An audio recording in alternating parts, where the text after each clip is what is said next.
Hi there, and welcome to my channel. If you would please hit the subscribe button on your way in, I would greatly appreciate it. And if you like what you see, hit the like. It's free and it helps get me out in that algorithm.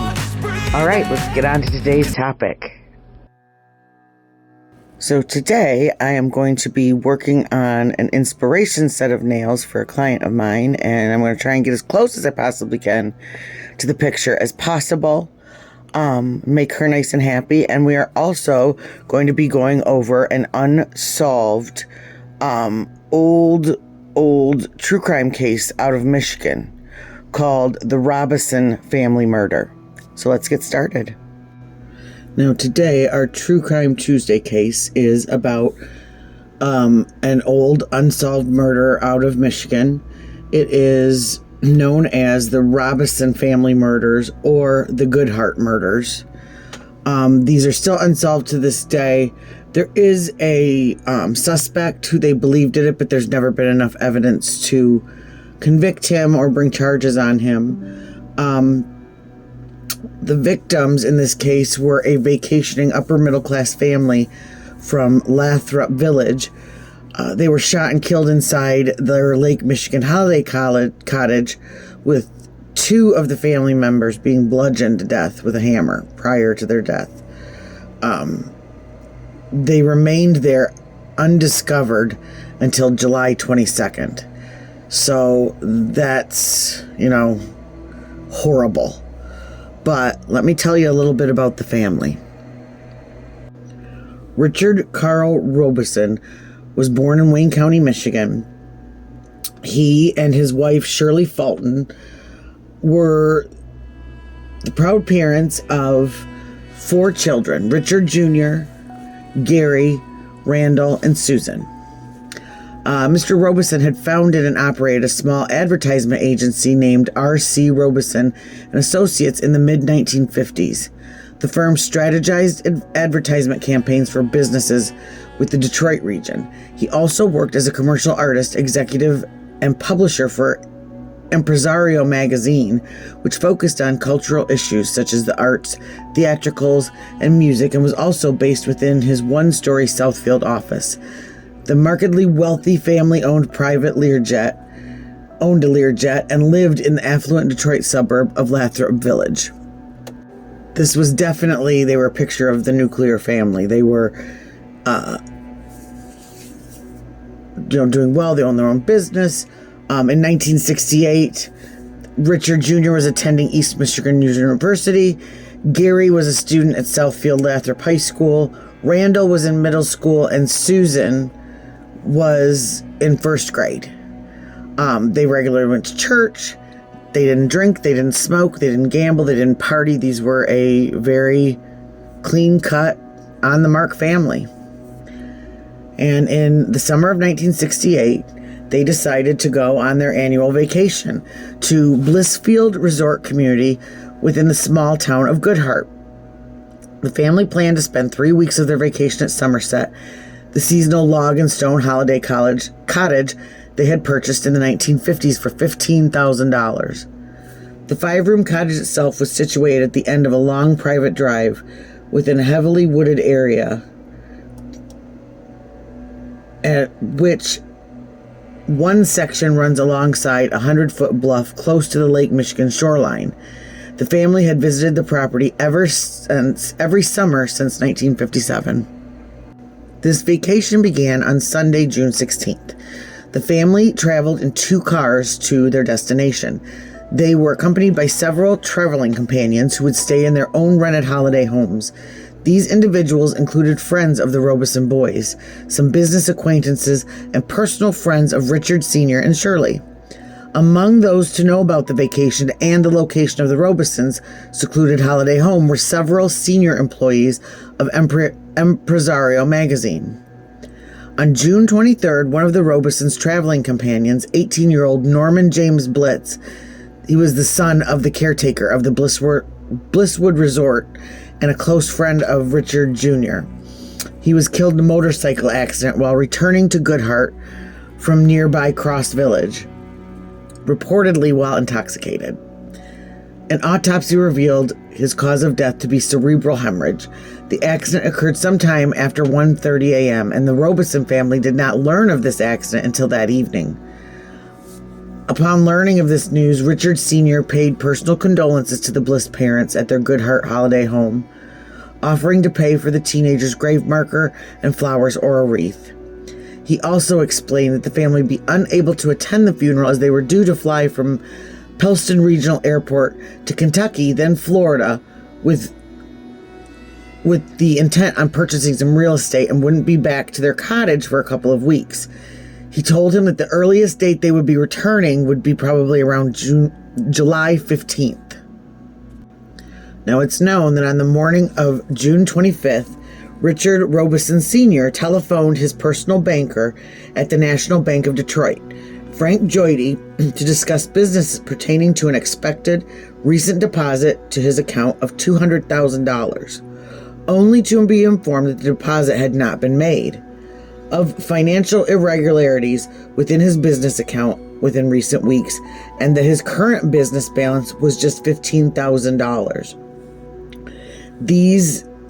This absolutely infuriated Robeson, who telephoned his receptionist demanding to speak to a senior employee of his named Joseph Scalaro III, the only employee of his with direct access to company accounts. He wanted to seek an explanation and find out where these missing funds were. Investigators later determined this phone call had been made shortly after 10:30 a.m. Telephone records would later determine that over the following hours, Robeson Sr. both called and attempted to call Scalaro on 17 occasions, demanding an explanation. So Mr. Robeson was ticked. This guy was frauding him, and he was taking his money. Due to the conversation Robeson Sr. had with the caretaker of Blisswood Resort the previous evening pertaining to impending travel plans, neither the Robesons' travel companions nor the caretakers of the resort became suspicious when the family was not seen for several weeks, despite the fact the family's Ford LTD station wagon plus their rented Chrysler Newport remained parked close to the cottage. This was in part due to the fact that in previous years, the family had largely, though not exclusively, kept to themselves during their vacations at the resort. The final confirmed sighting of the Robesons occurred at approximately 4:30 p.m. on the 25th of June, when two individuals tasked to trim trees within the grounds of Somerset left their property.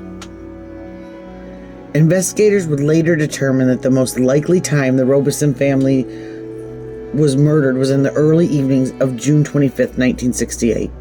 The murders began when the assailant was outside the property, as 5 .22 caliber semi-automatic rifle gunshots were fired through a rear window of the Somerset cottage at Richard Robeson Sr. as he sat in a chair. The perpetrator then entered the cottage through an unlocked door and killed the remaining 5 family members, Shirley, Richard, Gary, Randall, and Susan, with shots to the head and body from both rifle and a .25 caliber semi-automatic pistol. Most likely, the 2 family members killed were Richard Jr. and Gary, who were likely shot as they attempted to retrieve a rifle the family stored in a closet near the bedroom. Susan and Richard Sr. were also bludgeoned with a claw hammer found at the scene, although there were few signs of struggle within the cottage.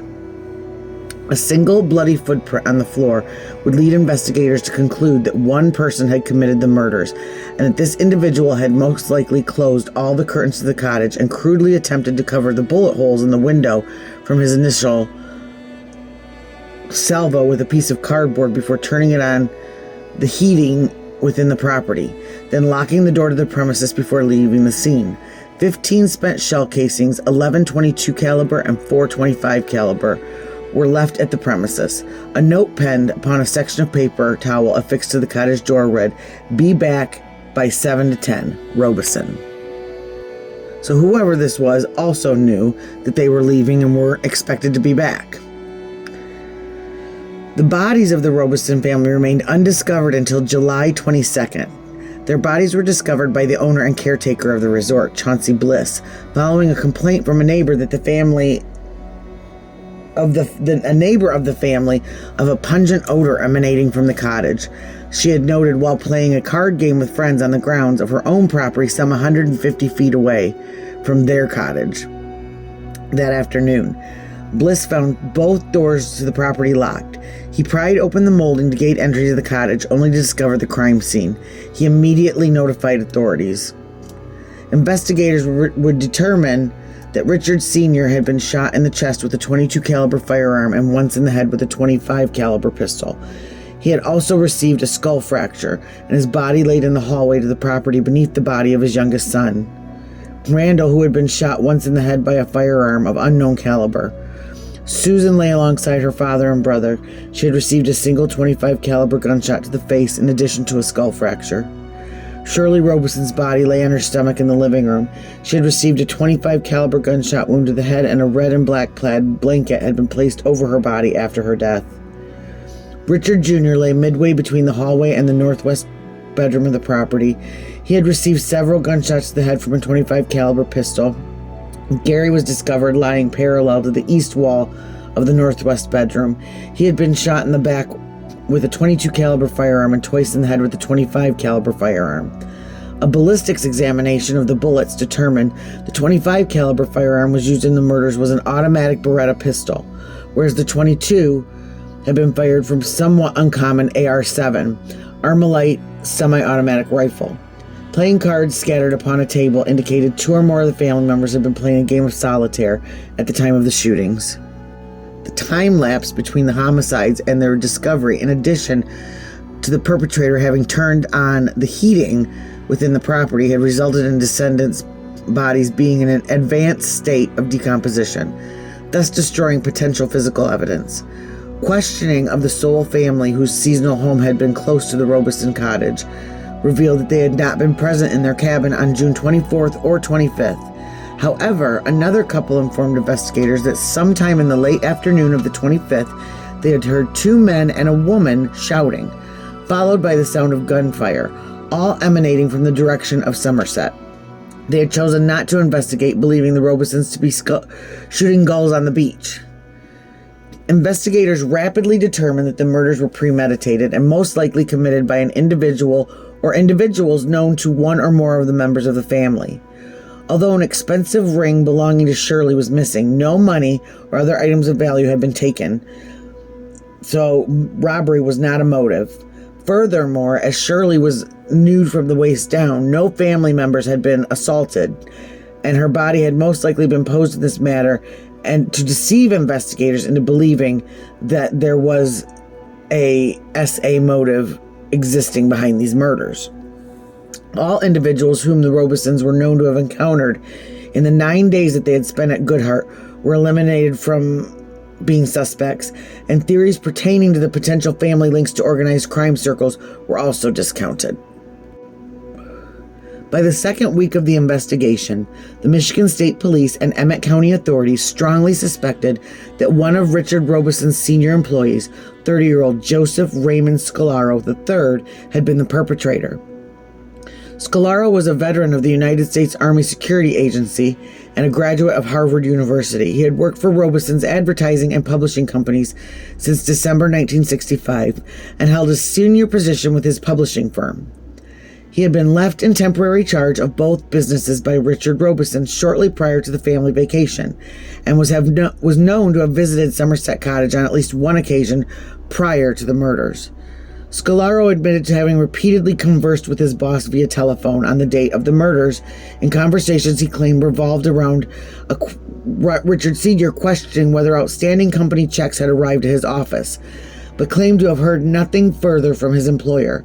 He expressed disbelief when confronted as to the vast missing funds from the company accounts, insisting only Robeson and the company accountant dealt with the company finances. Nonetheless, Robeson's receptionist, Glenda Sutherland, informed investigators Scalaro had abruptly left his office shortly after receiving the first phone call from his employer, and subsequent inquiries revealed that he had not been seen or heard from by his family, friends, or colleagues between 10:30 a.m. and 11 p.m. on the day of the murders, when he returned to his Birmingham home. His alibis for his crucial time period were also quickly disproven. Moreover, a pair of boots owned by the Scalaro were a precise match for the footprint discovered in the Robeson cottage, although this pair of boots had evidently never been worn. Subsequent inspections of company financial records revealed that in the weeks prior to the murders, Scalaro had been authorized a significant increase in his salary and expenses without his employer's knowledge. In addition, his handwriting on a recent pre-signed checks from his employer revealed evident fraud activity. Investigators also discovered he owned two .22 caliber semi-automatic rifles, and he had also purchased a .25 caliber pistol, determined by investigators to have been the model and caliber used in the murders.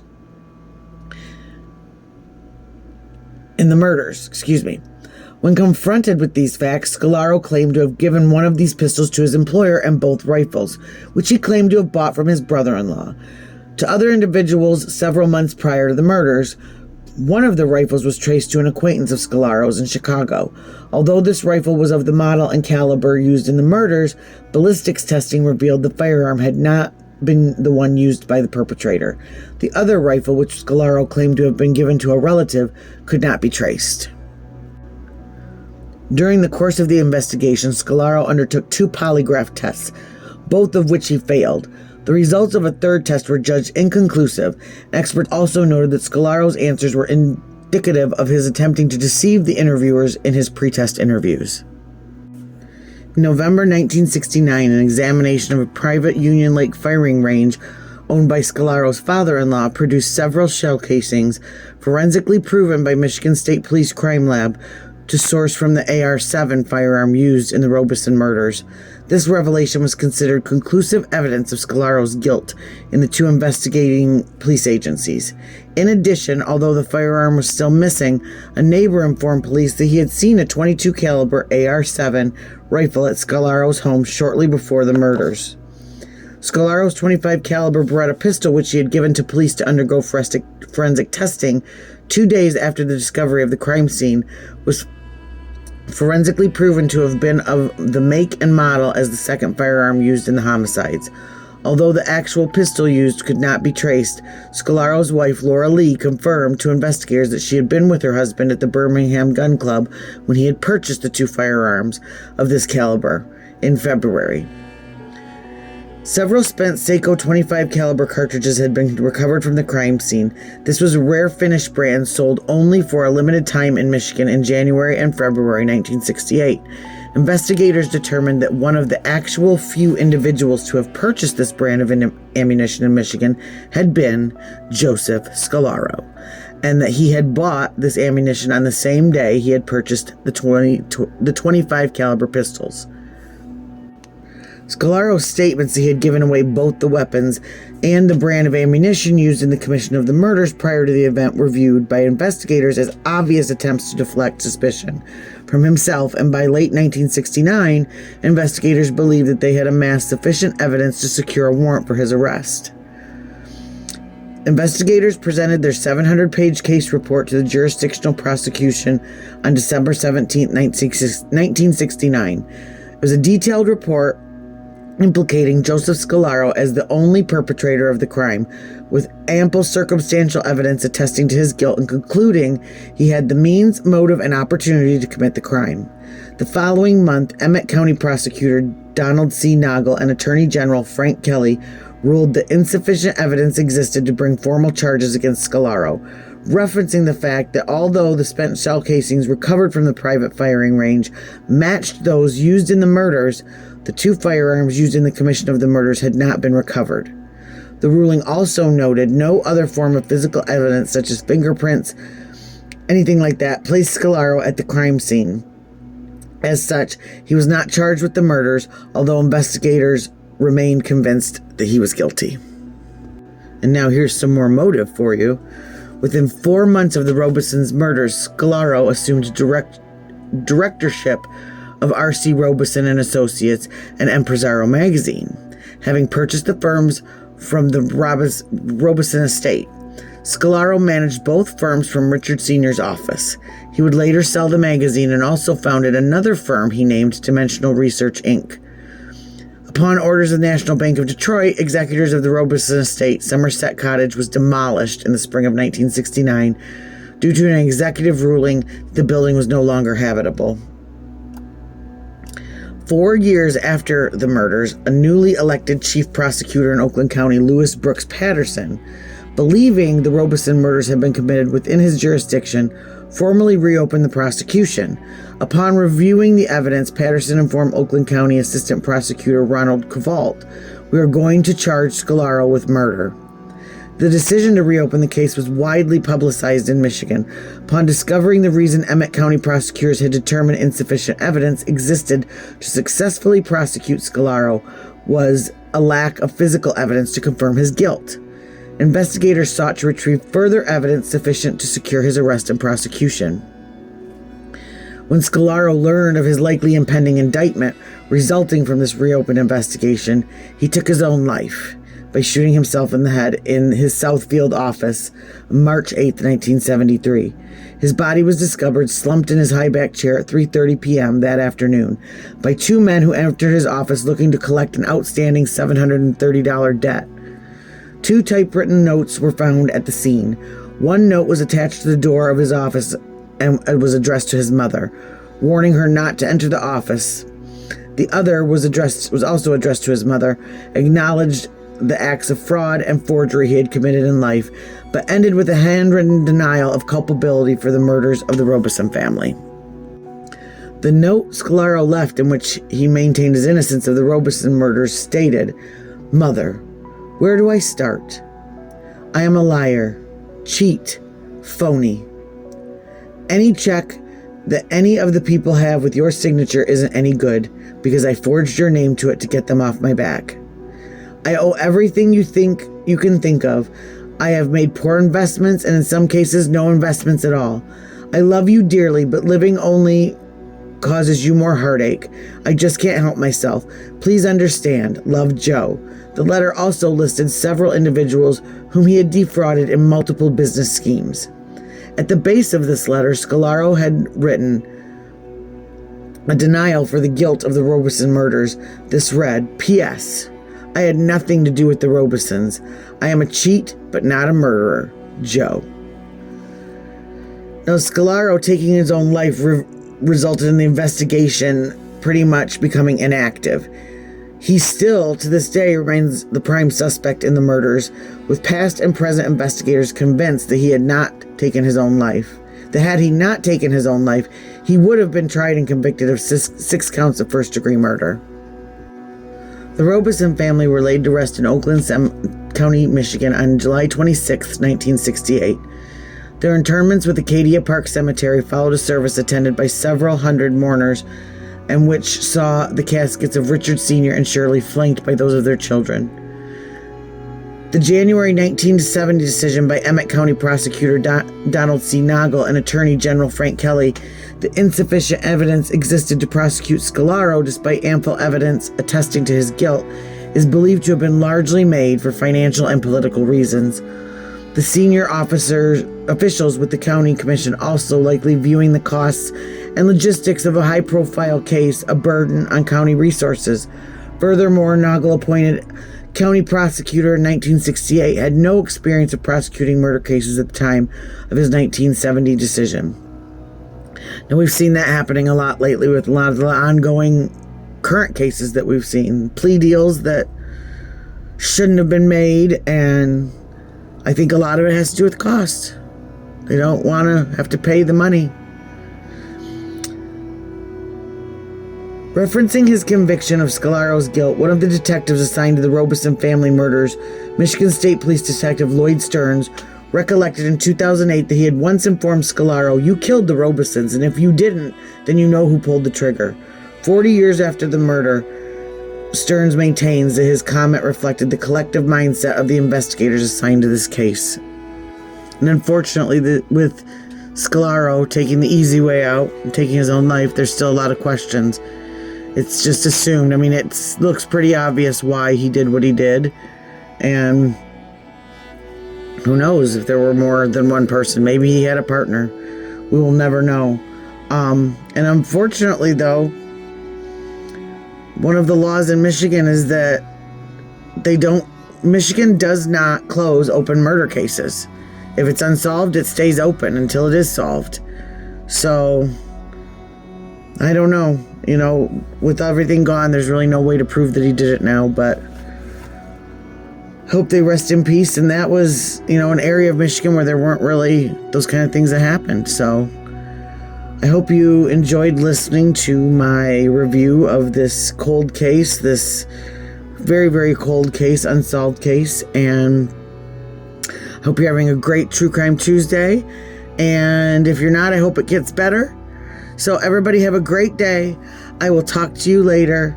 I hope you enjoyed the nails. Let me know if you think, did I nail it or not? I don't know. I hope so. Cross some fingers. All right. Everybody have a wonderful day, and I will see you later. Cutsy out.